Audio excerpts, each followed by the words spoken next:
Hey guys, Vilma here from Vilma's Book Blog, and this is a video review for Stone Cold Touch, the second full-length novel in the Dark Element series by Jennifer Armentrout. So the book consists of 3 novels that are available now. The first one is Bittersweet Love, which is a novella that features 2 characters in this world, but are not the main characters in the subsequent books.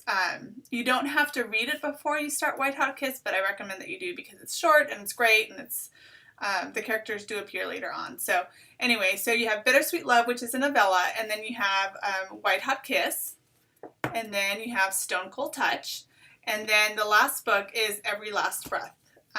But we're here to talk about Stone Cold Touch, which I just finished this morning. And I have to tell you guys, I was about, I think it was like 75 or 80%, got to work and I said, I'll read for 15 minutes to see where it leads me to. And I sat there and I read for about 45 minutes with, tears in my eyes. I was getting all choked up. I was dying. And it was just a crazy ending.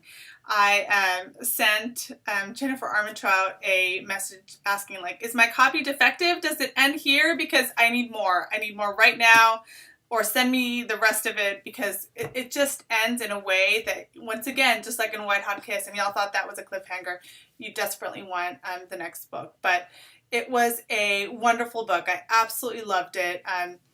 It's, fantastic Jen Armentrout style. You have that snark and that humor, and you have that chemistry. And, at the end of White Hot Kiss, once again, as I mentioned, it was a major cliffhanger. I definitely was in full-on tears by the end of that one. And so we start off with Layla trying to deal with the aftermath of what happened to Roth. I think that in this book, she continues to struggle to belong as a part of the Warden clan. She is part demon, part Warden, and she continues to have trouble feeling like she belongs there, especially after what happened with White Hot Kiss. So she's dealing with kind of the grief of everything that transpired, and she wants to feel like she belongs with these people. She has Zane, who has been her best friend, but I think, there was a lot of stuff that happened before that makes her question how he really feels as well. So I think that theme continues to carry through this book. But I think it's not a spoiler because it's in the synopsis, but we know that Roth comes back. Yay! He comes back in this book, but it's not as it seems. I was very much Team Roth, once again, yay! And, but it's a very different dynamic coming into it. I mean, I went in there saying nothing, and I say nothing can change my mind in terms of which team I'm on, but I was confused midway through.